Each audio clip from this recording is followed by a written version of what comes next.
لنکا سے جا رہا تھا عرب کی طرف. ہندو ایکسپلائٹ کرے گا, ہماری تہذیب کو ختم کرے گا. آپ کن بندروں میں ہمیں باندھ رہے ہیں؟ تو اللہ ایک چانس دے کر دیکھ لینا چاہتا تھا کہ یہ کرتے کیا ہے. 57 سال ہو گئے ہمیں, جو ملک لیا تھا اسلام اسلام اسلام اسلام کی رٹ لگا کر, وہ کہاں اسلام لا. میں سب سے پہلے عنوان میں 2 چیزوں کی اصلاح کرنا چاہتا ہوں. دیکھیے, بر صغیر کی اصطلاح غلط ہے. بر صغیر تو کسی چھوٹے سے جزیروں کو بھی کہہ دیں گے, چھوٹی خشکی. یہ ترجمہ کیا گیا ہے سب کانٹیننٹ کا. کانٹیننٹ کہتے ہیں بر اعظم کو, بر اعظم کانٹیننٹ. تو اعظم سے نیچے آتا ہے عظیم. یہ بر عظیم ہے ہند, بر عظیم پاک و ہند.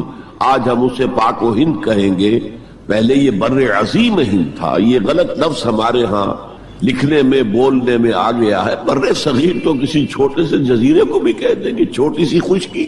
یہ بہت بڑی خشکی ہے. یہ بر اعظم ایشیا کا ایک بہت بڑا علاقہ ہے, اس لیے اعظم سے ایک سیڑھی نیچے اتریے تو عظیم ہوتا. یہ بر عظیم ہے, بر صغیر نہیں.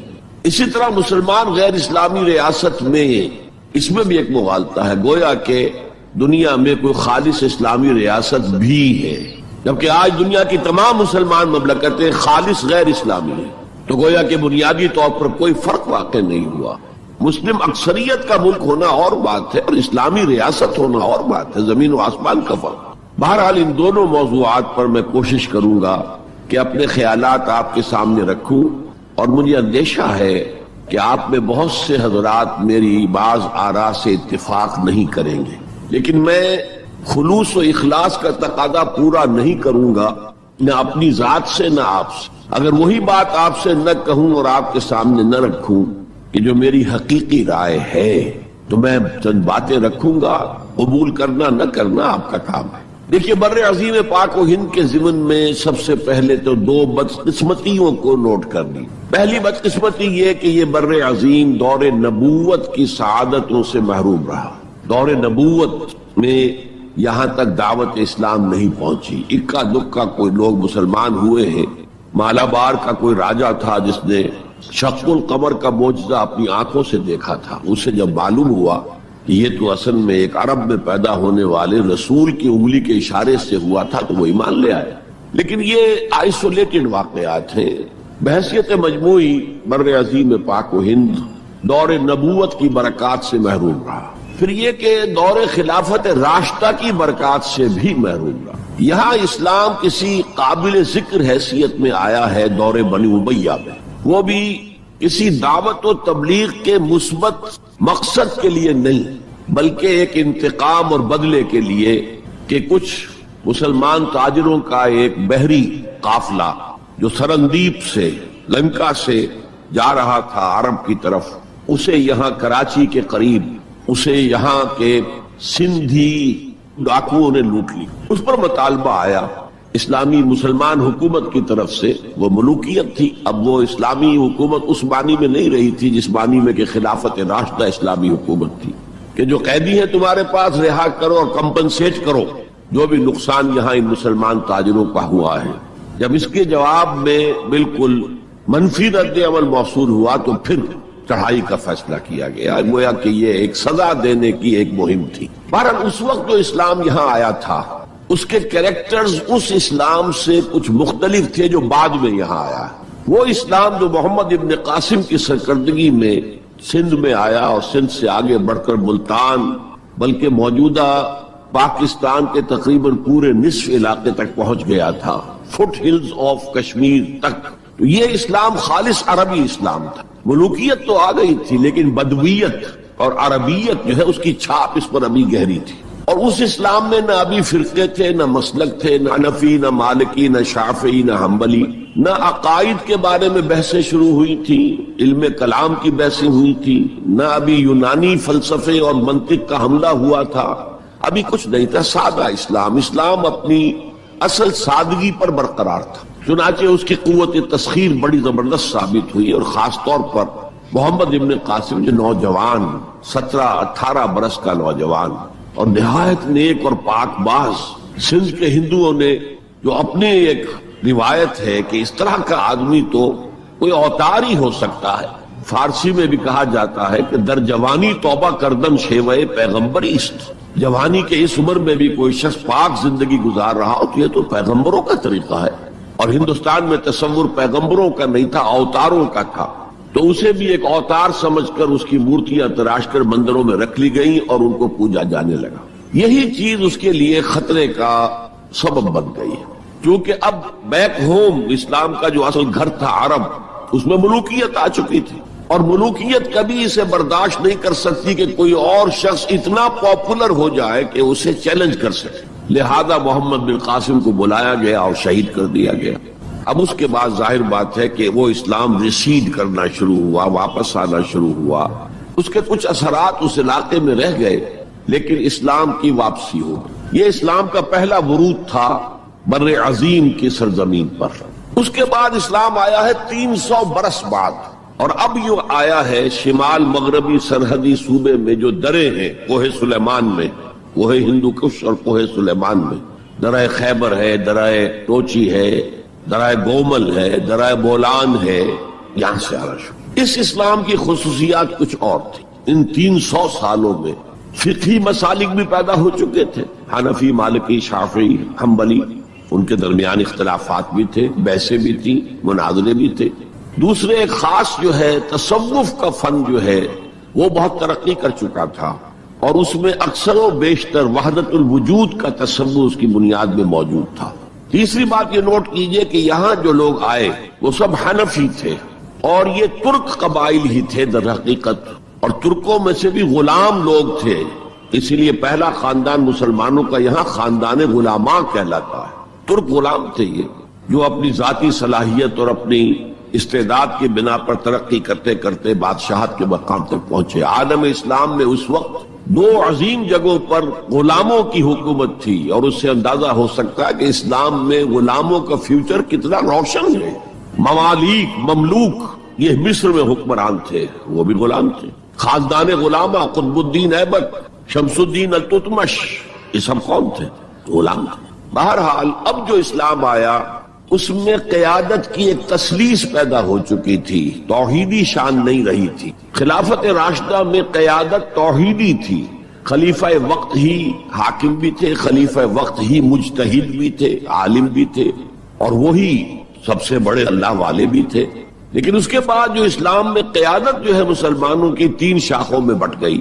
سیاسی قیادت وہ تو قبائلی عصبیت کی بنیاد پر قائم ہو رہی ہے، تو سیاست تو ہو گئی طاقت کے بل پر، جس کی لاٹھی اس کی بھینس۔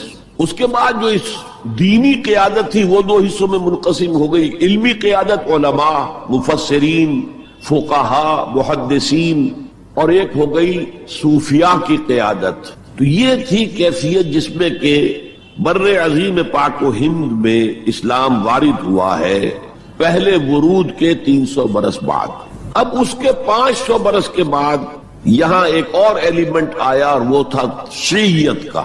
آپ کو معلوم ہے کہ سن 1000 عیسوی میں پاکستان کا جو علاقہ اس وقت کا ہے یہ عالم اسلام میں داخل ہو چکا تھا۔ شہاب الدین غوری وغیرہ کی حکومت وہاں تک تو تھی، البتہ دہلی پر 1206 میں تخت دہلی جو ہے مسلمانوں کا 1206 میں شروع ہوا۔ بہرحال اس کے بعد ہم کہہ سکتے ہیں کہ 300 برس بعد یہاں پر یہ شیعیت آئی ہے، داخل ہوئی ہے، ورنہ اس سے پہلے خالص سنی اسلام تھا اور خالص حنفی۔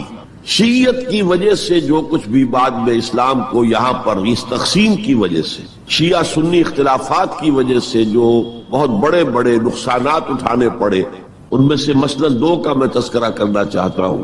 ڈاکٹر امبیڈکر، انہوں نے فیصلہ کیا تھا میں مسلمان ہو جاؤں، گویا کہ یہاں کے اچھوتوں کا مسئلہ وہ اس طور سے حل کرنا چاہتے تھے کہ ہم این بلاک مسلمان ہیں، لیکن جب ان کے بارے میں معلوم ہوا تو پھر وہاں پہنچ گئے کچھ لوگ کہ آپ اس مسلک کو اختیار کریں یا اس کو کریں۔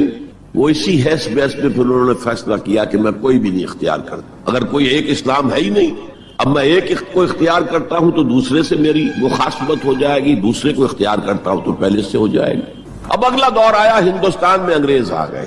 یہاں موجود بہت سے غیر مسلموں کو شاید میری باتیں اب کچھ ناگوار گزریں، لیکن کچھ حقائق ہیں جو تلخ ہیں لیکن حقائق ہیں، انہیں سمجھنا چاہیے۔ انگریزوں نے یہاں آ کر حکومت چھینی سی مسلمانوں سے بیشتر۔ ویسے تو یہ کہ ہندو راجے مہاراجا بھی تھے، لیکن بیشتر علاقوں میں تو مسلمان حاکم تھے، لہذا انہوں نے مسلمانوں کو دبانا بہت ضروری سمجھا، اس لیے کہ جو سابق حاکم ہو ان میں ایسپیریشنز پیدا ہوتی رہتی ہیں کہ ہم تھے یہاں کے حاکم، کیوں نہ واپس حاصل کریں، بغاوت کے ان کے اندر جراثیم مسلسل پروان چڑھتے، مسلمانوں کو دبایا اور ہندوؤں کو اٹھایا۔ کیوں کہ ہندوؤں کے لیے معاملہ صرف چینج آف ماسٹرز کا تھا، کوئی بڑا حادثہ تو نہیں تھا، پہلے مسلمانوں کے غلام تھے اب انگریزوں کے غلام ہو گئے، اور اس اعتبار سے انگریز نے بھی انہیں قریب کیا اور ہندوؤں نے بھی مغربی علوم اور مغربی سائنسز کو پڑھنے میں بڑی سبقت کی۔ بنگال میں انگریز آیا اور بنگال میں آپ کو معلوم ہے اکثر و بیشتر جو سائنسدان پیدا ہوئے جن کی کہ لکھی ہوئی ٹیکسٹ بکس جو ہے بہت عرصے تک استعمال ہوتی رہی ہندوستان میں، یہ کون تھے؟ چیٹرجی، بینرجی، سب کے سب بنگالی تھے۔ ایک اور بات یہ ہے کہ ہندو اپنے ماضی سے بہت دور آ چکے تھے، ان کا ماضی عظمت والا، آخر اشوک کا دور بہت عظمت کا، چندر گپت موریہ کا دور بہت عظمت کا، وکرماجیت کا دور بہت عظمت کا تھا، لیکن وہ بہت پیچھے جا چکے تھے۔ تقریباً مسلمانوں کی آمد کی وجہ سے 1000 سال کا فصل واقع ہو چکا، لہذا تہذیب و تمدن کے لیے بھی جیسے کہ انہوں نے مسلمانوں کے زمانے میں فارسی پڑھی، فارسی پڑھتے تھے، کوڈ لینگویج فارسی ہے، جیسے کہ پھر بعد میں مسلمان اور ہندو اور سب نے انگریزی پڑھی، ملازمتیں ملیں گے تو انگریزی پڑھنے والوں کو ملیں گے، راستہ کیریئرز کا کھلے گا تو انگریزی پڑھنے والوں کا کھلے گا۔ اسی لیے کہاوت تھی ہندوستان میں، پڑھے فارسی اور بیچے تیل، دیکھو رے قسمت کے کھیل۔ اب فارسی پڑھ کے تو اسے کہیں حکومت کے اندر اہلکار ہونا چاہیے، اس کی حیثیت کچھ اور ہونا چاہیے، فارسی پڑھ کے اور تیل بیچنا۔ جبکہ مسلمانوں کا معاملہ یہ تھا کہ ان کی تو ابھی تہذیب اور تمدن، ان کی روایات ابھی تازہ تھی، لہذا جو غیر مسلم تھے یہاں کے، انہوں نے انگریزی علوم، انگریزی سائنس، انگریزی تہذیب اس کو کھلے دل کے ساتھ خوش آمدید کہا، اور مسلمانوں میں ایک زبردست ڈویژن ہو گیا، بلکہ ابتدائی ریئیکشن تو بہت سخت تھا، یک طرفہ تھا، ہم نہ انگریزی پڑھیں گے، ہم نہ انگریزی علوم سیکھیں گے، نہ سائنس پڑھیں گے، ہم تو اپنے کونوں خدروں میں اگرچہ جو سیلاب آ گیا ہے اس کو روکنے کی طاقت تو ہم میں نہیں ہے، لیکن ہم کونوں میں جا کر بیٹھ جائیں گے، قال اللہ قال الرسول۔ اور انگریزی تہذیب سے اس قدر دوری کہ اگر کوئی میز کرسی پر بیٹھ کر کھانا کھا لے تو کرسٹان ہو گیا، یہ تو کسی نے چمچہ استعمال کر لیا کھانے میں، کانٹا تو بہت دور کی بات ہے، چمچہ بھی استعمال کر لیا تو کرسٹان ہو گیا۔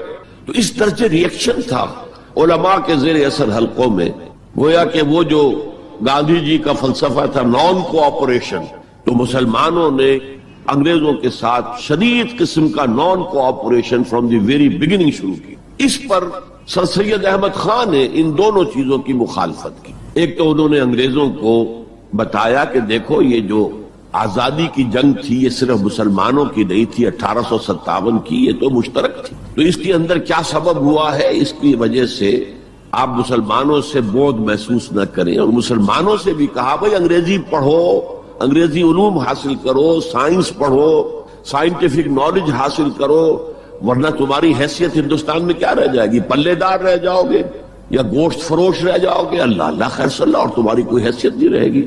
تو اس اعتبار سے سر سید احمد خان ایک اہم لینڈ مارک۔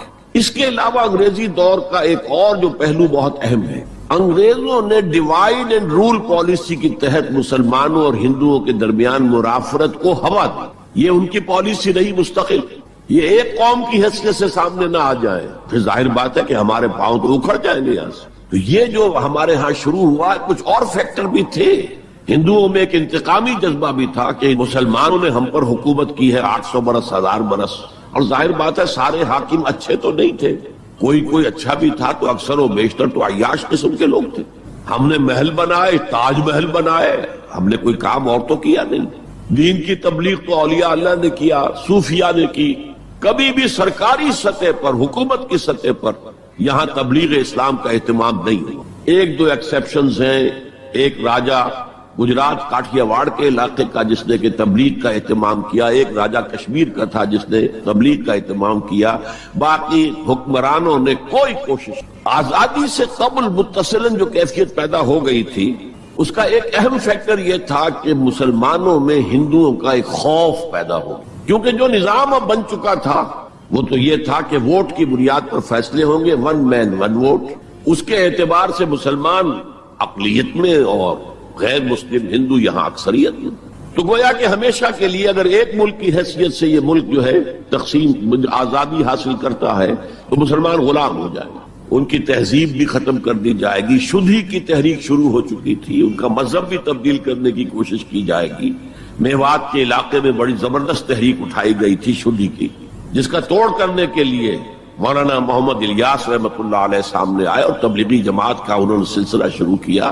یہ اصل میں میوات کے اندر جو شدھی کی تحریک تھی اس کا جواب تھا, اس سے حفاظت مسلمانوں. تو اندیشہ یہ تھا کہ ہندو ایکسپلائٹ کرے گا, ہماری تہذیب کو ختم کرے گا, ہماری زبان کو ختم کرے گا, معاشی طور پر ہمیں ایکسپلائٹ کرے گا, مفلوج کرے گا, اور اپنی سی کوشش کرے گا کہ ہمارا مذہب بھی تبدیل کرا دے. تو مسلمانوں کی ایک قومی جماعت, اگرچہ وہ شروع میں قومی اس کو کہنا غلط تھا, وہ نوابوں, جاگیرداروں, نواب زادوں ان کی جماعت تھی مسلم لیگ, جو 1906 میں قائم ہوئی. مسلمان عوام کا اس سے ساتھ کوئی نہ رابطہ تھا, نہ ان کا کوئی رابطہ عوام کے ساتھ. اس کی جو 1906 سے لے کر 1924 تک کی جدوجہد ہے وہ ساری دفاعی جدوجہد تھی. ہمارے یہ حقوق ہونے چاہیے, ہمیں اس کی ایشورنس دی جانی چاہیے, ہمیں سیپریٹ الیکٹوریٹ دیا جائے, اور یہ کہ اس سے بھی آگے بڑھ کر ہمیں مرکز میں کچھ زیادہ حیثیت دی جائے تاکہ ہماری بھی کوئی حیثیت ہو, کوئی توازن پیدا ہو سکے. بس اسی پر ساری گفت و شریر تھی.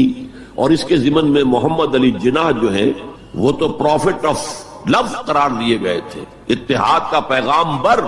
وہ 1906 میں تھے انڈیا میں موجود, مسلم لیگ میں شامل نہیں ہوئے تھے, کانگریس کے رکن تھے. اس کے بعد 1913 میں جا کر مسلم لیگ میں شامل ہوئے ہیں مولانا محمد علی جوہر کے کہنے پر. پھر بھی کانگریس کے رکن بھی رہے, مسلم لیگ کے رکن بھی رہے, اور انہوں نے حتی الامکان کوشش کی کہ کوئی فارمولہ ایسا بن جائے جس پہ کہ اتحاد ہو جائے اور ضمانت مل جائے کہ مسلمانوں کے ساتھ کوئی اس قسم کا سلوک نہیں کیا جائے گا کہ وہ بالکل یوں سمجھیے کہ ایک نیچے لگ کر رہ جائیں اور ان کی کوئی حیثیت نہ رہے. لیکن وہ ناکام ہوئے, شدت کے ساتھ ناکام ہوئے, اور پھر اس درجے مایوس ہوئے کہ ہندوستان چھوڑ کر جا کر انگلستان میں بس گئے اور وہاں انہوں نے اپنی لیگل پریکٹس شروع کر دی. ایس ایم اکرام صاحب جو ایک بڑے مصنف ہیں, آب کوثر, موج کوثر, روض کوثر کے جو مصنف ہیں, وہ اہم ترین کتابیں ہیں 3 مسلم انڈیا کی, political as well as cultural history, ثقافتی جو معاملہ ہے وہ بھی ساتھ ساتھ ہر دور میں کیا اس کا رنگ رہا ہے. تو اس کو بہت ہی سمجھیے ایک بڑے ماہرانہ انداز میں انہوں نے بہت عمدگی کے ساتھ مرتب کیا ہے. وہ اس وقت آکسفورڈ میں پڑھ رہے تھے, طالب علم تھے, نوجوان. وہ ملے محمد علی جناح سے. اس وقت تک ابھی وہ قائد اعظم کا تو خطاب انہیں نہیں ملا تھا, محمد علی جناح, اور ان سے کہا آپ ہندوستان چھوڑ کے کیوں آ گئے, ہندوستان کے مسلمانوں کو تو آپ کی ضرورت ہے. تو انہوں نے سخت الفاظ کہے تھے کہ ہندو ناقابل اصلاح ہے. یہ اس وقت کی ہندو قیادت پر ان کا تبصرہ تھا.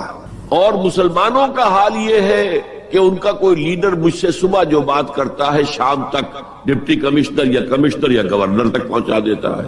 تو ایسی قوم کی قیادت میں کیسے کروں. لیکن اصل میں ایک ٹرننگ فیکٹر آیا ہے, turning point in the history of Muslim league movement, and that was 1930. اس میں جو الہ آباد میں مسلم لیگ کا سیشن ہوا تھا اس میں خطبہ صدارت دیا تھا علامہ اقبال نے. علامہ اقبال اس سے پہلے ہندوستان میں ایک سور پھونک چکے تھے کہ اب اسلام کی نشأت ثانیہ کا دور آنے والا ہے, اسلام جو ہے دوبارہ دنیا کے اندر برسر عروج آئے گا. ایک امید افزا صورتحال علامہ اقبال نے اپنی ملی شاعری سے پیدا کر دی. کتاب ملت بیضا کی پھر شیرازہ بندی ہے, یہ شاخ ہاشمی کرنے کو ہے پھر برگو بر پیدا. سبق پھر پڑھ صداقت کا, شجاعت کا, عدالت کا, لیا جائے گا تجھ سے کام دنیا کی امامت کا. نوا پیرا ہو اے بلبل کے ہو تیرے ترنم سے, کبوتر کے تنے نازک میں شاہی کا جگر پیدا. اور ویسٹرن سیویلائزیشن کو انہوں نے چیلنج کیا تھا, دیار مغرب کے رہنے والوں خدا کی بستی دکان نہیں ہے, کھرا جسے تم سمجھ رہے ہو وہ اب ذرے کم عیار ہوگا. تمہاری تہذیب اپنے خنجر سے آپ ہی خودکشی کرے گی, جو شاخ نازک پہ آشیانہ بنے گا ناپائیدار ہو. یہاں فرسٹ ورلڈ وار کے بعد جو عالم اسلام کی کیفیت ہوئی تھی اس پر کس قدر یاس انگیز, نا امیدی سے بھرا ہوا مرثیہ مولانا حالی نے لکھا تھا. قوم کی زبان اس وقت وہ تھی, قومی شاعر. قومی شاعر جو ہے قوم کی زبان ہوتا ہے. پستی کا کوئی حد سے گزر نہ دیکھے, اسلام کا گر کر نہ ابھر نہ دیکھے. مانے نہ کبھی مد ہے ہر جزر کے بعد, دریا کا ہمارے جو اتر نہ دیکھے. اور آخر میں جو مناجات بحضور سرور کونین صلی اللہ علیہ وسلم، اے خاصہ خاصان رسول وقت دعا ہے، امت پہ تیری آ کے عجب وقت پڑا ہے، وہ دین جو بڑی شان سے نکلا تھا وطن سے پردیس میں وہ آج غریب الغربا ہے۔ اسی قسم کے مرثیے علامہ شبلی نے کہے، مولانا حمید الدین فراہی نے کہے، لیکن اقبال پہلا شاعر ہے جس نے کچھ مرثیے بھی کہے ہیں۔ جب انگلینڈ جاتے ہوئے وہ گزر رہے تھے سسلی، جزیرہ سسلی کے پاس سے جہاز گزر رہا تھا تو دل میں ہوک اٹھی ہے، کبھی یہ مسلمان جہاز رانوں کا مرکز ہوتا تھا، بیس ہوتا تھا، رولے اب دل کھول کر ہے دیدہ خونابہ بار، وہ نظر آتا ہے تہذیب حجازی کا مزار، تھا یہاں ہنگامہ ان سیرا نشینوں کا کبھی، بحر بازی گاہ تھا جن کے سفینوں کا کبھی۔ کہا ہے مرثیہ بھی کہا، اقبال کے ہاں مرثیہ ہے، لیکن ساتھ ہی ایک امید افزا پیغام کہ اب دوبارہ نکل کے صحرا سے جس نے روما کی سلطنت کو الٹ دیا تھا، سنا ہے یہ قدسیوں سے میں نے، وہ شیر پھر ہوشیار ہوگا۔ یہ جو عوامی ایک فضا ان کی شاعری سے پیدا ہو چکی تھی، ملی شاعری سے، انہوں نے 1930 میں آ کر مسلم لیگ کی موومنٹ میں اس کا انجیکشن لگا دیا۔ اسی طرح چلتی ہوئی ایک تحریک تھی، 1906 سے آئی تھی، 24 برس ہو چکے تھے 1930 تک، اب اس میں ایک انجیکشن لگا دیا گیا، احیاء اسلام۔ اس خطبے میں علامہ نے ایک طرف مسلم قومیت کو بہت مستحکم کیا دلائل کے ساتھ، عمرانی دلائل، پولیٹیکل سائنس کے جو مستحکم اصول ہیں ان کی بنیاد پر کہ مسلمان ایک علیحدہ قوم ہے، اور نمبر 2 انہوں نے کہا، اور یہ ایک پروفیسی تھی، ایک طرح کی مستقبل کے بارے میں ایک پیشن گوئی تھی، تجویز نہیں تھی۔ پارٹیشن آف انڈیا کی تجویز تو بہت بعد میں آئی ہے 1940 میں، یہ 1930 کی بات میں کر رہا ہوں۔ تو انہوں نے کہا تھا مجھے یقین ہے کہ یہ ڈیسٹنی ہے، تقدیر مبرم ہے کہ ہندوستان کے شمال مغرب میں، شمال مشرق کا انہیں اس وقت احساس نہیں ہوا تھا، ایسٹ پاکستان کا جو اب بنگلہ دیش ہے ادھر ان کی نگاہ نہیں گئی تھی، ہندوستان کے شمال مغرب کے اندر ایک آزاد مسلمان ریاست قائم ہوگی، اور اگر ایسا ہو گیا تو ہمیں موقع مل جائے گا کہ دور ملوکیت میں، جس کے لیے لفظ بڑا ثقیل استعمال کیا انہوں نے، عرب امپیریلزم، یہ بنو امیہ بنو عباس یہ عرب امپیریلسٹ تھے، یہ عرب قوم کا امپیریلزم تھا، ان کی حکومت اسلام کی عکاسی کرنے والی نہیں تھی، اسلام کی عکاسی کرنے والی تو خلافت راشدہ تھی، ابو بکر تھے، عمر تھے، عثمان تھے، علی تھے رضی اللہ تعالی عنہ۔ تو دور ملوکیت میں یا دور عرب امپیریلزم میں جو داغ دھبے آ گئے ہیں اسلام کے چہرے پر، انہیں صاف کر کے اور صحیح اسلام کی ایک شکل دنیا کو دکھائیں، یہ انجیکشن ہے پازیٹیو مقصد کا۔ اس وقت تک، اس سے پہلے تک تحریک صرف ایک منفی جذبے پر چل رہی تھی، ہندو کا خوف، ہندو اکثریت کا خوف، ایکسپلائٹیشن کا اندیشہ، لیکن اب اسے ایک مثبت بنیاد مل گئی۔ 1932 میں قائد اعظم گئے انگلستان، لندن، گول میز کانفرنس میں، جناح صاحب اس میں شریک نہیں تھے اس لیے کہ وہ تو ویسے سیاست کا میدان چھوڑ چکے تھے۔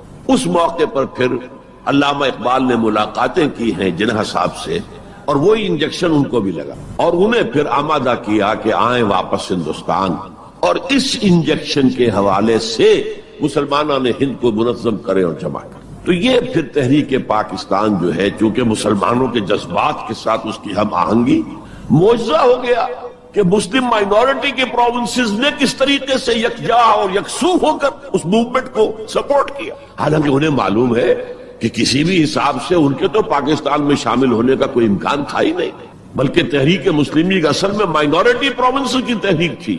جو صوبے بعد میں پاکستان میں شامل ہوئے ہیں ان میں سرحد میں تو کانگریس کی حکومت تھی ٹل دی لاسٹ ڈیٹ، پنجاب میں یونینسٹ حکومت تھی ٹل دی لاسٹ ڈیٹ، صرف ایک سندھ تھا مغربی پاکستان میں کہ جو وہاں مسلم لیگ کی حکومت تھی۔ ہاں، بنگال میں مسلم لیگ کی حکومت تھی، اور بنگال ہی مولد ہے جہاں ولادت ہوئی ہے 1906 میں مسلم لیگ کی، اور طویل ترین عرصے تک مسلم لیگ کی حکومت وہاں رہی۔ اب بھی وہاں پر تحریکیں چلتی رہتی ہیں اینٹی پاکستان، 2 مرتبہ پاکستان نے ایئر فورس بھی استعمال کی ہے وہاں پر، یہ سب کچھ آپ کو معلوم ہے۔ بہرحال اس کے نتیجے میں ملک تقسیم ہو گیا، اور 2 قوموں کے درمیان جو نفرت اس دوران میں پیدا ہو گئی تھی وہ ایک آتش فشاں کی طرح پھٹ پڑی۔ جو کچھ ہوا ہے پارٹیشن کے وقت، میں نے آپ کو بتایا تھا انگریزوں سے آزادی ہم نے حاصل کی، لیکن ہم نے نہ ایک انگریز کو مارا نہ کسی انگریز نے ہم میں سے کسی کو مارا، لیکن جو آپس کی خوریزی ہوئی ہے، تاریخ انسانی کی عظیم ترین ٹرانسفر آف پاپولیشن، کروڑوں انسان ادھر سے ادھر، ادھر سے ادھر ہوئے، اور پھر عظیم خوریزی، بربریت، وحشت. معلوم ہوتا کہ نفرت کی کوئی آگ اندر جل رہی تھی، بس اسے موقع چاہیے تھا کہ وہ بھر آئے. وہ میں کچھ نہ کچھ تجزیہ کر چکا ہوں کہ یہ نفرت جو ہے کچھ انڈیجینس بھی تھی، کچھ تھی. ان کے اندر ایک جذبہ انتقام تھا کہ مسلموں نے ہم پر حکومت کی اتنے عرصے، لیکن اس میں بڑا حصہ جو ہے وہ انگریز کی ڈیوائیڈ اینڈ رول پالیسی کا تھا. اور وہ جاتے جاتے ایک بون آف کنٹینشن بھی ڈال گیا کہ یہ دونوں اس پر لڑتے رہے تاکہ ہمارے خلاف کوئی جذبہ نفرت ان کے اندر نہ ابھرے. تو یہ انگریز کی پالیسی تو یقیناً بہت کامیاب تھی، لیکن وہ نفرت کا جو عالم اس وقت تھا اس کو آپ اس وقت امیجن نہیں کر سکتے. وہ نوجوان جو پیدا ہی ہوئے بعد میں پارٹیشن کے بھی 20 25 30 سال بعد پیدا ہوئے، انہیں کیا اندازہ ہو سکتا ہے؟ قطعاً اندازہ نہیں. کبھی کبھی ربط ہو جاتا ہے معاملہ، جیسے کہ کبھی کسی جگہ ہو گیا، کبھی کسی جگہ ہو گیا. ابھی حال ہی میں جو کچھ گجرات میں ہو گیا تھا وہ ہو جاتا ہے، لیکن یہ کہ کوئی ہندو اور مسلمانوں کے درمیان وہ دشمنی اور وہ معاملہ اب نہیں ہے، بلکہ بہت سے لوگ اس کو امیجن ہی نہیں کر سکتے کہ معاملہ کس حد تک پہنچ گیا. اس کے بعد ایک خیال یہ تھا ہندوستان میں کہ پاکستان جلدی ختم ہو جائے گا، اور اس کی کوششیں بھی کی گئیں. پاکستان کے حصے کا روپیہ روک لیا گیا، پاکستان کے حصے کے ہتھیار روک لیے گئے. پاکستان نے اس کو محسوس کیا کہ it's a threat to its existence, جس کے نتیجے میں، جس کے رد عمل میں وہ امریکہ کی جھولی میں جا گرا. It was a reaction. میں اسلامی جمعیت طلبہ کا ناظم اعلیٰ تھا 1953 میں. ہمارے وزیر اعظم اس وقت تھے خواجہ نادم الدین، وہ لاہور کے دورے پر آئے تھے. میں طلبہ کا ایک وفد لے کر ان سے ملنے گیا. ایک تو اس زمانے میں وہ اینٹی قادیانی موومنٹ چل رہی تھی اور اس میں بہت کچھ تو خون لاہور میں ہوا تھا، اس کے بارے میں نے کچھ باتیں کی. اور پھر میں نے ان سے کہا یہ میڈو اس بلا کا نام ہے، میڈو تھی اس وقت، مڈل ایسٹ ڈیفنس آرگنائزیشن. آپ کن بندروں میں ہمیں باندھ رہے ہیں؟ بہت ہی بھلے آدمی تھے. مجھے واقعہ یہ ہے کہ ایک ہی میری تو ملاقات ہے، لیکن اس شخص کی شرافت کا اور سادگی کا جو نقش قائم ہوا میرے دل پر وہ آج تک موجود ہے. دیکھیے یہ معاملہ جو ہے یہ حکومت کا ہے، یہ آپ نوجوان ہیں، طالب علم ہے، آپ کا اس سے کوئی سروکار نہیں. میں ذرا نٹ کھٹ قسم کا تھا اس وقت بھی نوجوان. میں نے کہا جناب آپ ہمیں ان بندروں میں باندھ کر آپ چلتے بنیں گے، ملک تو ہم نے سنبھالنا ہے بعد میں. We must know what you are doing. بس یہ کہنے پر اچھا آگے کوئی جواب نہیں. دیکھیں الفاظ 3 جملے ان کے سنا رہا ہوں، یہ پوری ہماری تاریخ کا لب لباب بنتا ہے. دیکھیے پنڈت جی تو نہیں چاہتے نا کہ پاکستان قائم رہے، پنڈت نہرو، اور ہم اکیلے تو ہندوستان کا مقابلہ نہیں کر سکتے نا، تو ہمیں تو کوئی سہارا چاہیے نا. 3 جملے یہ پاکستان کی فورن پالیسی کا اول روز سے کارنر سٹون ہے. بلکہ یہاں میں ذرا ضمنی طور پر بتا دوں کہ پاکستان کے قائم ہونے اور قائم رہنے میں کتنا بڑا ہاتھ اور کتنا بڑا دخل پنڈت نہرو کا ہے. دیکھیے ایک جینیس شخص تھا ابوالکلام آزاد، جینیس، اس میں کوئی شک نہیں. اور کیبنٹ مشن پلان کا مرتب کرنے والا وہی تھا. کیبنٹ مشن پلان کو مسلم لیگ نے بھی تسلیم کر لیا کہ ہندوستان 3 زونز کے مشتمل ہوگا، آزاد ہوگا، مرکزی حکومت ایک ہوگی، ایک ویسٹرن زون، ایک ایسٹرن زون، ایک سینٹرل زون. یعنی تقریباً وہی جو پاکستان کا نقشہ تھا کہ ایک مغربی پاکستان، ایک مشرقی پاکستان، ایک نیچے بھارت. سینٹرل گورنمنٹ کے پاس فلاں جو ہے یہ اہم ترین چیزیں تو سینٹرل گورنمنٹ کے پاس ہوگی. فورن پالیسی ہوگی، بجٹ ہوگا، مالیات کا معاملہ ہوگا، ڈیفنس ہوگا، یہ ان کے پاس ہوگا، کمیونیکیشنز ہوگی. باقی یہ ریجنز جو ہیں ان کو حق ہوگا وہ اپنے اپنے فیصلے کریں، اپنے معاملات چلائیں، اپنے قوانین بنائیں. ایک شق اس میں ایسی تھی کہ 10 سال کے بعد کسی بھی حصے کو، کسی زون کو سیسیڈ کرنے کا، علیحدہ ہونے کا حق حاصل ہوگا. گویا کہ کم سے کم 10 سال کے لیے آزاد پاکستان کا مطالبہ ختم. قائد اعظم نے مان لیا. تو اب اگر کوئی امکان تھا تو وہ 10 سال کے بعد تھا نا. اب کس نے بنوایا پاکستان؟ وہ تو چونکہ مولانا آزاد اس درجے بددل ہو چکے تھے، قائد اعظم نے انہیں شو بوائے کہہ کے اتنا جو ہے بددل کر دیا تھا کہ انہوں نے کانگریس کی صدارت چھوڑ دی. تو کہا گیا ان سے آپ صدارت قبول کریں، نہیں. پنڈت جی ہو گئے صدر. اور پنڈت جی سے جب پوچھا گیا کیبنٹ مشن پلان کے بارے میں تو انہوں نے کہہ دیا ایک دفعہ ہندوستان آزاد ہو جائے پھر کون کسی کو علیحدہ ہونے دیتا ہے. بات تو سچی تھی، نکل جاتی ہے جس کے منہ سے سچی بات مستی میں. فقیہ مسئلہ بھی سے وہ رندے بادہ خار. اچھا بات تو سچی تھی لیکن کہنے کی نہیں تھی اس وقت. اس پر فوراً قائد اعظم نے ریورس گیئر لگایا کہ اگر نیت یہ ہے تو پھر ہم نہیں مانتے، وی آر گوئنگ بیک. تو عالم واقعہ میں پاکستان کس نے بنوایا 1947 میں؟ ہسٹری کا تجزیہ کیجئے، سمجھئے یہ کچھ اللہ تعالیٰ کی مشیت تھی۔ تمام انسانوں کے دل حضور کی ایک حدیث کے مطابق اللہ کی 2 انگلیوں کے مابین ہوتے ہیں، وہ جدھر چاہتا پھیر دیتا۔ یہ اللہ کی حکمت تھی۔ اللہ چاہتا تھا کہ یہ مسلمانان ہند جو کہہ رہے ہیں اللہ ہمیں آزادی دے، انگریز سے بھی دے، ہندو سے بھی دے، تیرے دین کا بول بالا کریں گے، ہم تیرے نبی کا دین قائم کریں گے، تو اللہ ایک چانس دے کر دیکھ لینا چاہتا تھا کہ یہ کرتے کیا ہے۔ حالانکہ لارڈ ماؤنٹ بیٹن کی تجویز تھی کہ 14 اگست کو انڈیا پہلے اس کی فریڈم ڈکلیئر ہو اور 15 کو پاکستان کی ہو، تاریخ بدل جاتی۔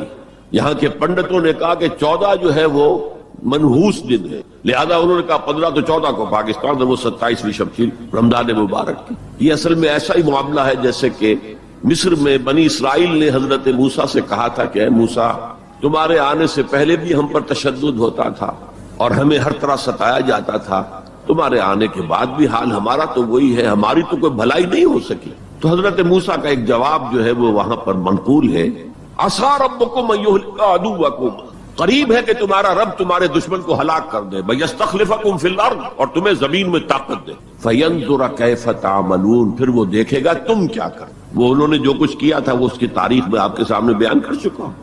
اب صورتحال تبدیل ہو رہی ہے، اب تعلقات کے بحال ہونے کا معاملہ تیزی کے ساتھ جاری ہے، دوستی کی طرف قدم بڑھ رہے ہیں۔ بالکل وہ بات جو علامہ اقبال نے اپنے اسی خطبے میں کہی تھی کہ ویسٹ پاکستان وہ جو بھی ہوگا، اس وقت پاکستان لفظ استعمال نہیں کیا تھا، وہ ہندوستان کی حفاظت کا ذریعہ بنے گا۔ ہندوستان پر ہمیشہ حملہ آور ہوا نارتھ ویسٹ سے، ہمالیہ کراس کر کے تو کوئی آ نہیں سکتا، اور تاریخ میں پہلی مرتبہ انگریز آئے تھے سمندر کے راستے سے، باقی تو جو آیا وہ کوئی ہن آئے، منگولز آئے، پٹھان آئے، جو بھی آیا ادھر ہی سے آیا ہے۔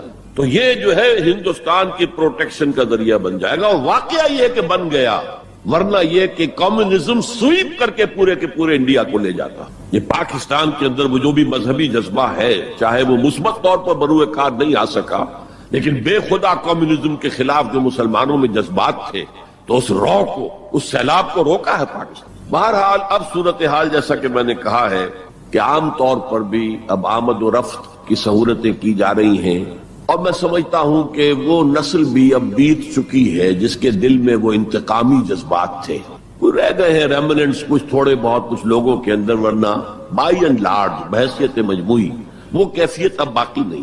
امید یہ بھی ہو رہی ہے کہ کشمیر کا مسئلہ بھی حل ہو جائے یا ختم ہو جائے، ایز اے ڈسپیوٹ ختم ہو جائے، اللہ کرے کہ ایسا ہو جائے، اللہ کرے کہ ایسا ہو جائے، اور پھر بات وہ ہو جائے جو قائد اعظم نے کہی تھی جب ان سے پوچھا گیا تھا کہ ہندوستان اور پاکستان کے تعلقات کیسے ہوں گے، انہوں نے کہا جیسے کینیڈا اور یو ایس اے کے ہیں۔ اب آپ کو معلوم ہے کینیڈا اور یو ایس اے کے درمیان کتنے قریبی تعلقات، تو ان کا ویژن تو کچھ اور تھا، جو ہوا ہے وہ تو در حقیقت یو میں کال اٹ کہ یہ تو در حقیقت ستم ظریفی ہے، جو بھی تاریخ کی ستم ظریفی ہے، جو ہوا ہے کیا ہوا، nobody could imagine، نہ کانگریس کے لیڈرز اور نیتا اس کا امیجن کر سکتے تھے، نہ مسلم لیگ کے لیڈرز جو ہیں وہ اس کو امیجن کر سکتے تھے جو کچھ ہوا ہے۔ میں نے یہ ساری بحث اس لیے کہی ہے کہ میرے نزدیک اب بر عظیم ہند کے اندر اسلام کی دعوت کے بہترین مواقع میں صورتحال تبدیل ہو رہی ہے اور تیزی سے مزید ہوگی، یہ حالات کا تقاضا ہے، it's a march of history جسے کوئی روک نہیں سکتا، لہذا یہاں پر اب مواقع ہیں اور بہت عظیم مواقع۔ اب اس میں میں چند پوائنٹ آپ کے سامنے رکھنا چاہتا ہوں۔ نمبر 1، روح کا تصور اور روحانیت کا تصور مشترک ہے ہندو مت میں اور اسلام میں۔ آتما اور پرماتما کا تعلق، ہمارے ہاں روح کا اور اللہ کی ذات کا تعلق، یسألونک عن الروح قل الروح من امر ربی، اور میں بتا چکا ہوں آپ کو علامہ اقبال کا فلسفہ خودی انہوں نے خود کہا، سورہ حشر کی اس آیت سے ماخوذ ہے۔ یہ واقعہ بہت اہم ہے علامہ اقبال کی زندگی کا۔ سید نذیر نیازی جو ان کے قریب بیٹھنے والے ہم نشین لوگ تھے، انہوں نے خود کوٹ کیا ہے ہماری ایک قرآن کانفرنس میں لاہور میں، کہ ایک دفعہ میں نے علامہ سے پوچھا کہ کوئی شخص کہہ دیتا ہے کہ آپ کا جو فلسفہ برگزوں سے ہے یا نیٹشے سے ہے، کوئی کسی اور کا جو ہے کوڑی لے کر آتا ہے، جو فلسفہ خودی آپ خود کیوں نہیں بتاتے؟ What is the source of the philosophy of self؟ فرمایا کہ اچھا کل فلاں وقت آ جانا، میں تمہیں ڈکٹیٹ کرا دوں گا۔ وہ کہتے ہیں میں خوشی سے پھولے نہیں سمایا کہ یہ میری قسمت ہے، شاعر مشرق حکیم الامت مجھے لکھوائیں گے کہ ان کے فلسفہ خودی کی سورس کیا ہے۔ وقت معین پر میں آ گیا کاپی پینسل تیار کر کے، اور مجھ سے کہا ذرا قرآن مجید نکال لینا شیلف میں سے۔ میرے ساری امیدوں پر اوس پڑ گئی کہ مجھے تو خیال تھا ہسٹری آف فلاسفی کی کوئی کتاب نکلوائیں گے یا کسی اور فلاسفر کی کوئی کتاب نکلوائیں گے، یہ قرآن نکلوایا۔ کھولو سورہ حشر، پڑھو اس کی آیت، وَلَا تَكُونُوا كَالَّذِينَ نَسُوا اللَّهَ فَأَنسَاهُمْ أَنفُسَهُمْ، ان لوگوں کے مانند نہ ہو جانا جنہوں نے اللہ کو بھلا دیا تو اللہ نے انہیں اپنے آپ سے غافل کر دیا۔ یہ کون سا اپنا آپ ہے جس سے انسان غافل ہوتا؟ کیا اپنے جسم کے تقاضوں سے غافل ہوتا؟ جسم کو تو بڑا دھو کے اچھے سے اچھے صابن سے دھوئے گا اور جو ہے صاف کرے گا، اور اچھے سے اچھی چیزیں اس میں لگائے گا، تیل لگائے گا اعلیٰ، اور سب کچھ کرے گا۔ ذرا سی تکلیف ہو جائے گی تو بھاگا جائے گا ڈاکٹر کے پاس۔ کس سے غافل ہے؟ اپنے حیوانی وجود سے غافل ہے کوئی؟ اس کے تقاضوں سے غافل ہے کوئی؟ یہ کوئی اور وجود ہے انسان کا جس سے وہ غافل ہوئے، وہ اس کا روحانی وجود۔ اور یہی میں نے آپ کو بتایا تھا، اپنشد کا یہ جملہ میں پڑھ کر وجد میں آ گیا تھا۔ یہ بھی ایک اچھی بات ہے، آپ کو بتا دوں، ایک زمانے میں جبکہ امریکہ میں نے کہا تھا تھر تھر کانپ رہا تھا، جو سیلاب کمیونزم کا جا رہا تھا، پورے ایسٹرن یورپ کو کھا گیا تھا وہ نظام، اور ان کے پاس توڑ کوئی نہیں تھا۔ دنیا بھر کے غریبوں کے لیے ایک روشنی کا پیغام تھا، ایک امید کا پیغام تھا، ہیو ناٹس کے لیے ایک بڑی اپیل تھی۔ کہاں سے کہاں وہ پہنچ چکا تھا، لیٹن امریکہ پہنچ چکا تھا، کوئی انویژن تو نہیں ہوا تھا۔ It was the invasion of the philosophy, invasion of an ideology, Marxism. تو انگریز جب کانپ رہا تھا امریکہ، تو اس نے ملینز کی تعداد میں قرآن شائع کیا، انگریزی ترجمہ، یہ گلوریس قرآن، مارمڈیوک پکتھال کا ترجمہ، اور مسلمانوں میں تقسیم کیا۔ بابا تم اپنے قرآن کو پڑھو، دیکھو، اپنے دین کے ساتھ جم کر رہو، بس بے خدا جو ہے یہ نظام، اس کو ترک کرو، چھوڑو۔ اور ہندوؤں کے لیے گیتا میں نے پڑھی اس وقت، انگریزی ترجمہ۔ اپنشد کا ایک سلیکشن تھا، وہ میں نے پڑھا، یہ مڈ 50s کی بات ہے، بلکہ سو ٹو سے اٹ واز ارلی 50s، جبکہ ابھی میں میڈیکل کالج کا اسٹوڈنٹ تھا، میں نے اپنشد پڑھا، گیتا پڑھی۔ اپنشد کا صرف ایک سلیکشن تھا، گیتا پوری تھی۔ وہ بھی اسی لیے کہ تم اپنے اپنے مذہب سے چپک جاؤ تاکہ کمیونزم کی طرف تمہارا رجحان نہ ہو، یہ اس کے اس خوف کا مذہب ہے۔ بہرحال اس کے مقابلے میں روح اور روحانیت، آتما اور پرماتما، یہ تصورات جو ہے ایمبیڈڈ ہیں۔ آپ اگر وہ جملہ سنیں، میں نے پہلے بھی سنایا ہے اپنشد کا، جو بالکل معلوم ہوتا ہے اس آیت کی ترجمانی ہے، man in his ignorance identifies himself with the material sheets which encompasses real self۔ اس کی اصل خودی، اصل انا تو اندر کی ایک حقیقت ہے، اس کے گرد یہ گوشت پوشت کا کور چڑھا دیا گیا ہے۔ انسان اس کو سمجھتا ہے یہ میں ہوں، یہ میں نہیں ہوں، میں تو وہ خودی ہوں، وہ انا ہوں، وہ ایگو ہوں، وہ آتما ہوں جو اس شریر کے اندر ہے۔ یہ تصور جس قدر اسٹرانگ ہے ہندو مت کے اندر، انہیرنٹ ہے اسلام میں بھی، اور آج کی دنیا اسی کے خلاف تو جا رہی ہے۔ The world is world of matter only. What is beyond matter we don't care. Because وہ ہماری جو ہے حواس خمسہ کی گرفت میں آتا ہی نہیں، ہم اس کو کیسے اسٹڈی کریں؟ ہم تو چیزوں کو دیکھتے ہیں، سنتے ہیں، چکھتے ہیں، چھوتے ہیں، سونگھتے ہیں، نتیجے نکالتے ہیں۔ تو یہ دنیا ورلڈ آف میٹر تو جو ہے ہمارا میدان ہے انکوائری کا، تفتیش کا، تحقیق کا، لیکن یہ کہ وہ ماورائے مادہ، ماورائے طبیعت، میٹا فزکس، اس سے ہمیں کوئی دلچسپی نہیں ہے، خدا یا نہیں ہے، ہوگا۔ یہ کائنات تو ہے نا، روح کوئی ہے یا نہیں ہے کس نے دیکھی؟ جسم تو ہے نا، آخرت کوئی ہے یا نہیں ہے؟ یہ دنیا تو ہے نا۔ تو جو ہے، جو واقعہ ہے، جو ریئلزم اسی کا نام ہے، جو ریئل ہے، اس تک اپنی توجہ محدود رکھو۔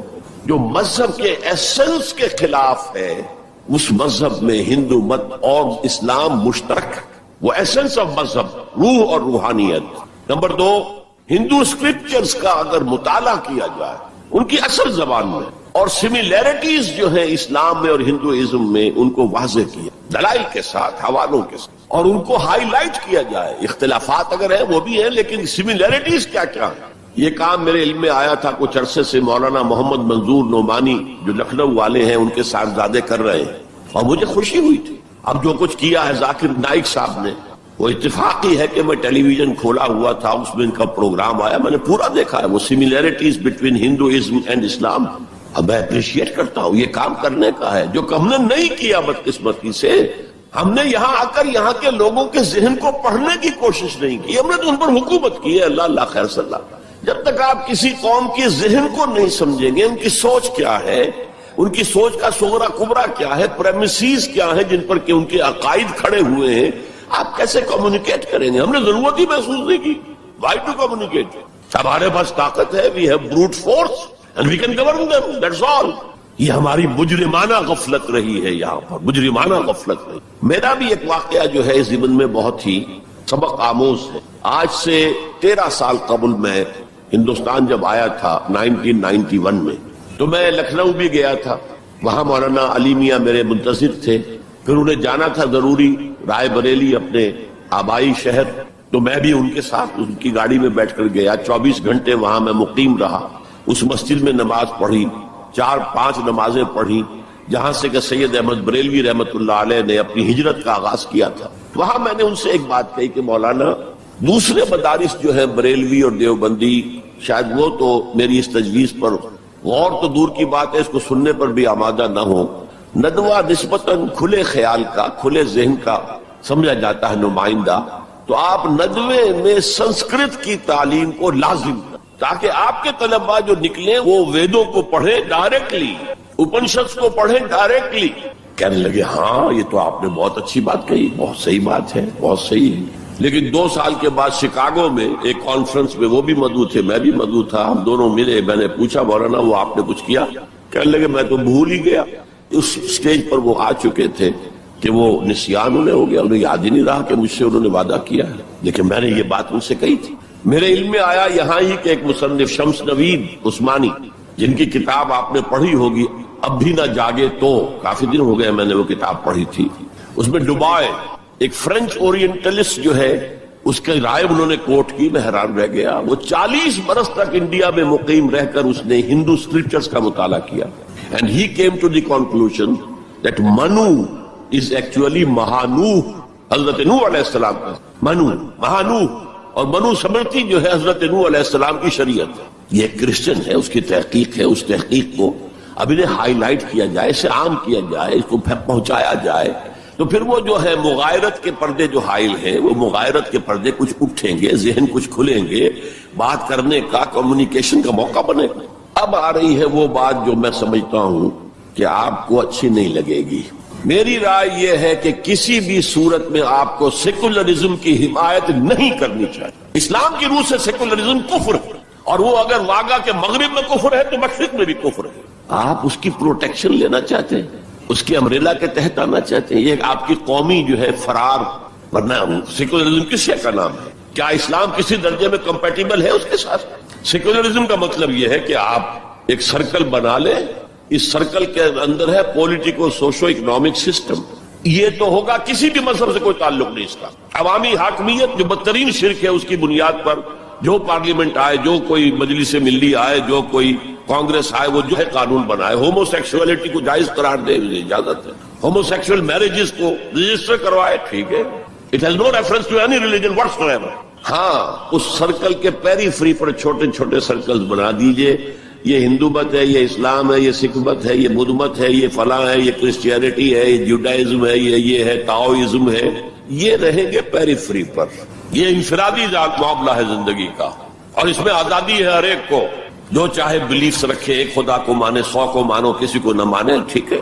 شہری تو ہے وہ، جس طرح چاہے پوجا پاٹ کرے، درخت کو پوجے، پتھروں کو پوجے، بتوں کو پوجے، ایک انسین خدا کو پوجے، جس کو چاہے پوجے، سورج کو پوجے، چاند کو پوجے، جو چاہے پوجے. سوشل کسٹم جو چاہے رکھے. بہرحال ہر ایک کا اپنا خیال ہے. ان چیزوں میں ہر شخص آزاد ہے. لیکن یہ پولیٹیکل سسٹم، دی کریمنل لا جو بھی ہے، پھر اکنامک سسٹم، سود، سیوا، سب جائز ہے. کسی مذہب کے حرام قرار دینے سے ان کو نہیں روکا جائے گا. کسی آسمانی ہدایت کو دلیل کے طور پہ تسلیم نہیں کیا جائے گا. چاہے وہ تورات ہو، چاہے قرآن ہو، چاہے کوئی اور آسمانی کتاب ہو، ہندوؤں کی کتابیں ہو، وہ تسلیم نہیں کی جائیں گی. This is not compatible with Islam. How can the Muslims accept it? مجھے حیرت ہوتی ہے. میری یہ بات میں جانتا ہوں یہاں کسی کی سمجھ میں نہیں آئے گی، لیکن یہ کہ بہرحال جیسا کہ میں نے شروع میں کہا تھا، اگرچہ قول تو وہ فرعون کا ہے، لیکن قرآن میں نقل ہوا قرآن کی آیت ہے، ما اریکم الا ما ارا. میں آپ کو وہی کچھ دکھا سکتا ہوں جو میں خود دیکھتا ہوں، ورنہ میں سنسیئر نہیں ہوں، neither to myself nor to you. I have to be honest. Number 4، قومیت سے بالا تر ہو کر اسلام کی دعوت دی جائے، دو چیزیں گڑبڑ نہ کی جائیں۔ قوم کی خدمت ہے، قوم کے لیے تعلیمی ادارے بنائے جائیں، قوم کے لیے یہ کیا جائے، کوئی حرج نہیں، قوم کی خدمت کرنا بری بات نہیں ہے۔ ایک مسلمان قوم کو فرعون کی غلامی سے نجات دلانے کے لیے اللہ نے حضرت موسیٰ جیسے پیغمبر کو بھیجا، جنہوں نے جاتے ہی اول وہلے میں پہلی ملاقات فرعون سے ہوئی ہے تو مطالبہ کر دیا، ارسل معنا بنی اسرائیل، ہمارے ساتھ بنی اسرائیل کو یہاں سے جانے دو، ولا تعذبہم، ان پر سختی نہ کرو، ٹارچر نہ کرو، ان پر تشدد نہ کرے، ان پر پرسیکیوٹ نہ کرو۔ اور اللہ نے حضرت موسیٰ علیہ السلام کے ذریعے سے اس قوم کو نجات دے دی۔ حالانکہ وہ قوم کیسی ناہنجار قوم تھی، جس نے جیسے ہی سمندر پار کیا ہے یا دریا پار کیا ہے، کچھ لوگوں کو دیکھا بتوں پر اعتکاف کر رہے بیٹھے ہوئے، کہا ہمارے لیے بھی ایسا بنا دو تاکہ توجہ کا ارتکاز ہم کر سکیں۔ حضرت موسیٰ نے ڈانٹا، اللہ نے تمہیں کتنی عظمت عطا کی ہے، جو شرک کی دلدلوں سے، کیچڑ سے تمہیں نکالا ہے، اور تم چاہتے ہو دوبارہ اسی کے اندر پھنس جانا۔ وہی ہے جو قدم قدم پر جھگڑتے تھے حضرت موسیٰ سے، تم نے مروا دیا ہمیں لا کے یہاں صحرا میں، اس سے تو وہاں بہتر تھے، ہم کھانے پینے کو تو ملتا تھا نا۔ بہرحال اللہ نے من و سلوہ اتار دیا، ایک چٹان سے 12 چشمے جو ہے وہ برآمد کر دیے، کھاؤ پیو۔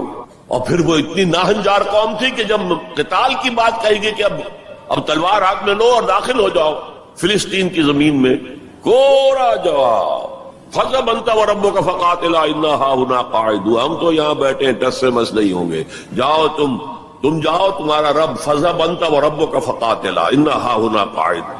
یہ معاملہ جو ہے قومی خدمت بری شے نہیں ہے، لیکن کچھ لوگ ایسے ہونے چاہیے کہ جو اس قومی تصورات سے بلند تر ہو کر انسانی سطح پر اسلام کی دعوت دیں، وہ جو ہم پڑھ چکے ہیں، وَلْتَكُن مِّنكُمْ أُمَّةٌ يَدْعُونَ إِلَى الْخَيْرِ وَيَأْمُرُونَ بِالْمَعْرُوفِ وَيَنْهَوْنَ عَنِ الْمُنكَرِ وَأُولَٰئِكَ هُمُ الْمُفْلِحُونَ۔ تم میں سے ایک جماعت ایسی ہونی چاہیے، ایسی وجود میں آنی چاہیے، جس کے صرف 3 کام ہو، دعوت الی الخیر، دعوت الی القرآن، اور وہ دعوت بھی 3 لیول پر، بالحکمت والموعظۃ الحسنۃ وجادلہم باللتی احسن، اور نیکی کا حکم دو، بدی سے روکو۔ اور صرف وہی لوگ فلاح پانے والے ہیں جو یہ کام کریں گے۔ دی گریٹر مسلم امہ جو اپنا مقصد بھول چکی کہ ہمیں اس کے لیے برپا کیا گیا تھا، ان سے فلاح کا وعدہ نہیں ہے۔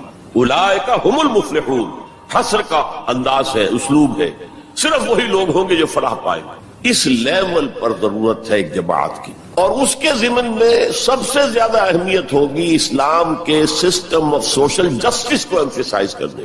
سو emphasise the system of social justice, یہ ہے اسلام جو پیغام دیتا ہے۔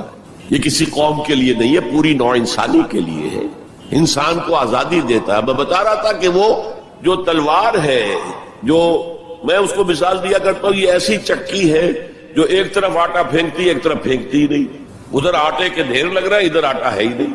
تو اب کیا ہوا؟ تلوار نے ادھر کاٹا، عیاشی، بدماشی، فضول خرچی، نمود و نمائش پہ پیسہ خرچ کرنا، جس سے آگ لگ جائے ہیو ناٹس کے دلوں کے اندر، پھر ان میں محبت پیدا ہوگی آپ کے لیے، یہ نفرت پیدا ہوگی، عداوت پیدا ہوگی، بغض پیدا ہوگی۔ اور دوسری طرف جو بھوکے ہیں وہ حیوانوں کی سطح پر آ جائیں گے، وہ گویا کہ beasts of burden، وہ انسان نہیں رہتے، they are at a lower level than the human beings, they become like animals۔ اور حدیث نبوی ہے کہ قاد الفقر ان یکون کفرا، فقر جو ہے وہ تو قریب ہو لے آتا انسان کو کفر کے۔ دنیا نے تیری یاد سے بیگانہ کر دیا، تجھ سے بھی دل فریب ہے غم روزگار کے۔ یہ روزی کا جو غم ہے، کہاں تجھے پوجے، کہاں تیری عبادت کرے، کہاں تجھ سے لو لگائیں۔ ہمیں 2 وقت کی روٹی کے لیے، اور وہ بھی سوکھی سی کچھ ملتی ہے، اور دن کتنی پورے دن بھر کی کمر توڑ دینے والی مشقت ہم کرتے ہیں۔ تو اسلام کی دعوت جو ہے، نمبر 1 یہ قومیت سے بالا تر ہونی چاہیے، گڑبڑ نہ کرے، ایک ہی جماعت یہ دونوں کام نہ کرے، ورنہ سمجھا جائے گا کہ یہ بھی اصل میں اپنی قومی بالا تری اور بالا دستی کے لیے کام کر رہا ہے۔ اپنی پرائرٹیز فکس کر لے، اگر اسلام کے لیے کام کرنا ہے تو قومی سطح سے بالا تر ہو جائے، اور اصولی سطح پر اسلام کی دعوت دیں، اور اسلام کے system of political justice, social justice, economic justice کو نمایاں کریں۔ ان تمام چیزوں کے پیش نظر میں ایک بات، بہت بڑی بات کہہ رہا ہوں۔ حضور کی ایک حدیث ہے، مجھے مشرق کی طرف سے ٹھنڈی ہوا آ رہی ہے۔ اقبال نے جب ترانہ ہندی لکھا تھا اس میں کوٹ کیا تھا، میرے عرب کو آئی ٹھنڈی ہوا جہاں سے، میرا وطن وہی ہے، میرا وطن وہی۔ کیا عجب، ہم بہرحال اپنی جگہ پر سمجھ رہے تھے، اور اب بھی ہے امید کہ کسی طرح اللہ ہمیں توفیق دے دے، پاکستان میں وہ نظام قائم کر دے جو پوری انسانیت کے لیے ایک مینارہ نور بن جائے۔ یہی باتیں اقبال نے کہی تھی، میں کوٹ کر چکا ہوں کہ ڈیسٹنی ہے، تقدیر مبرم ہے کہ ہندوستان کے شمال مغرب میں ایک آزاد مسلمان ریاست قائم ہوگی، اور اگر ایسا ہو گیا تو ہمیں موقع مل جائے گا کہ اسلام کے چہرے سے جو بدنما داغ اور دھبے دور ملوکیت میں پڑ گئے تھے انہیں ہٹا کر جاگیرداری آ گئی تھی، دور ملوکیت میں سرمایہ داری آ گئی تھی۔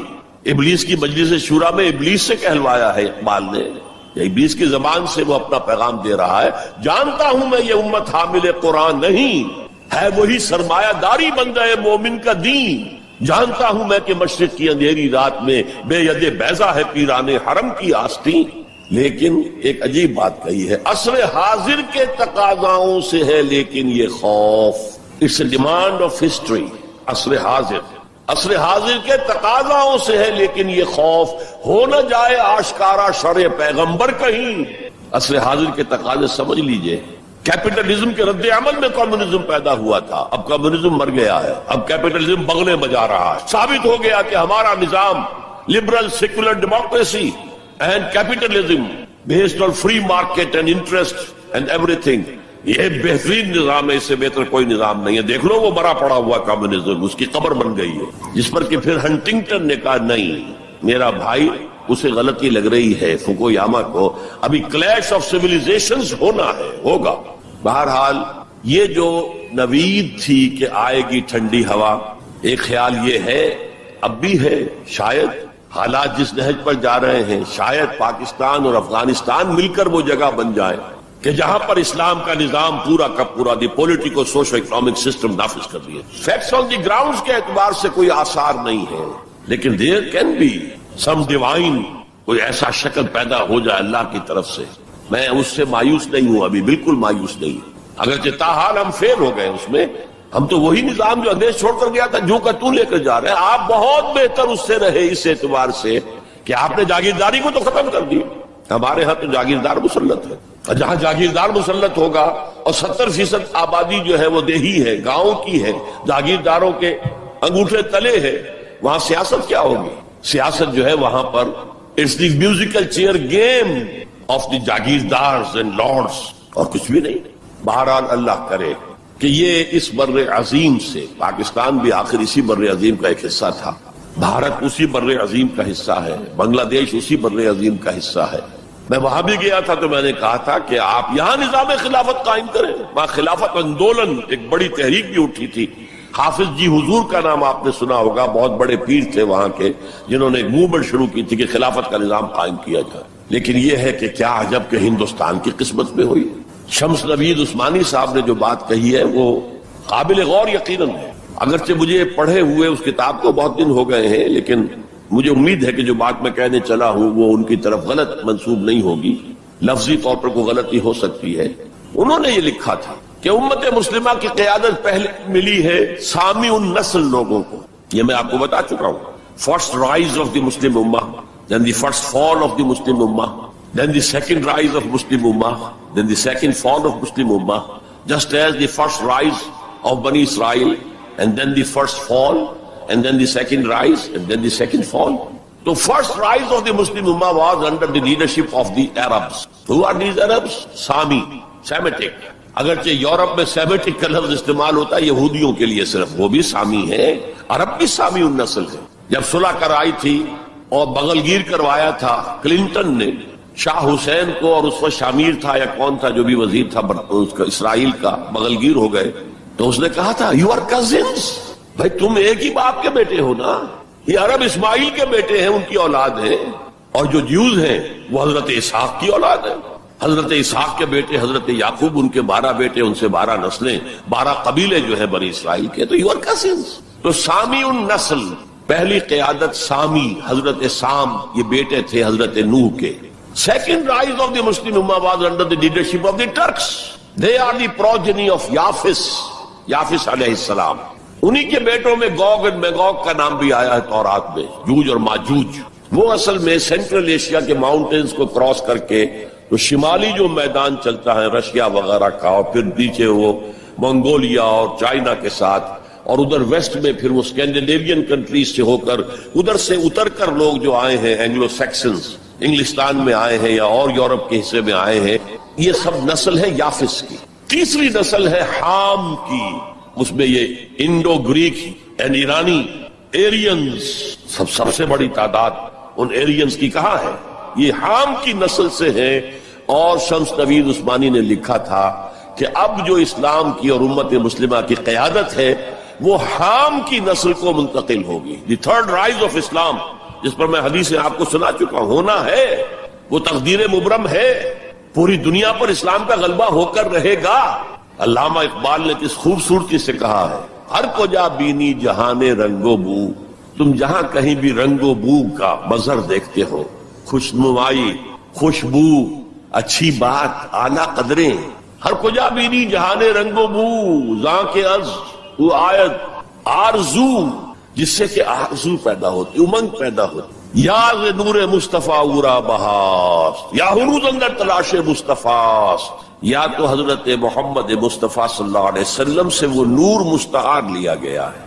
یورپ کی ساری ترقی ہوئی ہے قرآن کے اس اصول کی بنیاد پر کہ توہمات کو چھوڑو، ولا تخف ما لیس لک بہ علم ان السمع والبصر والفؤاد کل اولئک کان عنہ مسئولا، حقائق پر نظر جو ہے وہ جماؤ۔ اور جسے کہتے ہیں استقرائی منطق، ایک لاجک جو ہے وہ ہے ڈیڈکٹیو لاجک، ایک ہے انڈکٹیو لاجک، انڈکشن، استقراء کا آغاز دنیا میں کرنے والا قرآن ہے۔ کھول آنکھ، زمین دیکھ، فلک دیکھ، فضا دیکھ، مشرق سے ابھرتے ہوئے سورج کو ذرا دیکھ۔ ان فی خلق السماوات والارض واختلاف اللیل والنہار والفلک التي تجری فی البحر بما ينفع الناس وما انزل اللہ من السماء من ماء فاحیا به الارض بعد موتها وبث فیہا من کل دابۃ وتصریف الریاح والسحاب المسخر بین السماء والارض لآیات لقوم یعقلون۔ یہ پوری کائنات اللہ کے سائنس، اللہ کی علامات، اللہ کی آیات سے بھری ہوئی۔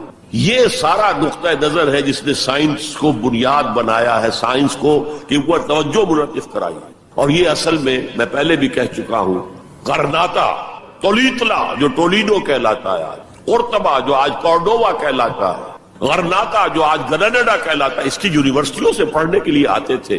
یہ فرانس کے لوگ چلے آ رہے ہیں، یہ جرمنی کے نوجوان چلے آ رہے ہیں، یہ اٹلی سے آ رہے ہیں، انہی کے زیر اثر رینیسنس ہوا، احیاء العلوم، فلسفہ اور سائنس دونوں کی طرف جو ہے توجہ ہوئی، اور انہی کے زیر اثر اصلاح مذہب، ریفارمیشن، جسے کہ یہودیوں نے ایک خاص ٹرم دے دیا۔ یہ ایک علیحدہ موضوع ہے، اس وقت میری گفتگو کا موضوع یہ نہیں ہے۔ بہرحال ہو سکتا ہے کہ ہندوستان ہی وہ جگہ بن جائے۔ یہ ہے وہ 5 نکات جس کی بنا پر میں کہتا ہوں کہ اس وقت ہندوستان میں، بھارت میں اور بر عظیم پاک و ہند میں اسلام کی دعوت کے امکانات بہت وسیع ہیں۔ ہم فائدہ نہ اٹھائیں یہ ہمارا جرم ہوگا، اللہ کے ہاں ہم اکاؤنٹیبل ہوں گے۔ اب آج کے موضوع کے دوسرے حصے پر آئیے، مسلمان غیر اسلامی ریاست میں نے عرض کیا تھا کہ اس عنوان سے شاید یہ گمان ہوتا ہے کہ کوئی ملک، شاید پاکستان کو آپ سمجھ رہے ہیں کہ وہ اسلامی ریاست ہے۔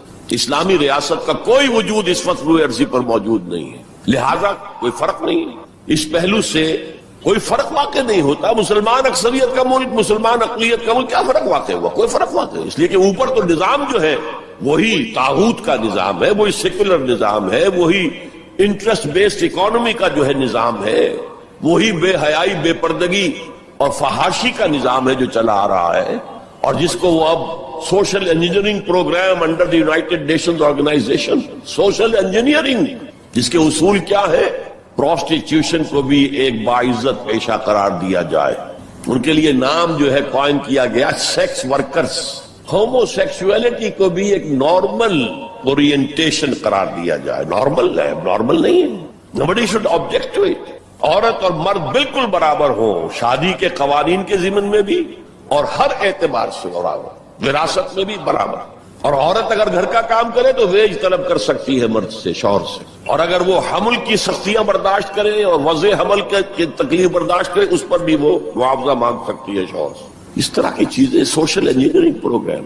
معاشرے کا تیا پانچا ہو گیا ان کے ہاں، فیملی لائف کے ٹکڑے ہو گئے، بکھر گئی فیملی لائف، ہے ہی نہیں۔ شادی کا بندھن نہیں. We are living together, that's all. We are not married. بچے بھی ہو رہے ہیں but we are not married. اس لیے کہ وہ میرج کے قوانین ایسے بنا دیے گئے کہ مرد اس کو گوارا کرنے کو تیار نہیں. آپ نے کسی سے میرج کی اور کچھ دنوں کے بعد آپ کی اس کے ساتھ نہیں بنی, طلاق دیں گے, آدھی پوری پراپرٹی, پورا اپنا سرمایہ آدھا دینا پڑے گا. کون مرد اس کے لیے تیار ہو؟ خامخواہ کائے کو. عورت کو تو مرد کی ضرورت ہے کہ نہیں ہے؟ وہ رہے گی میرے ساتھ.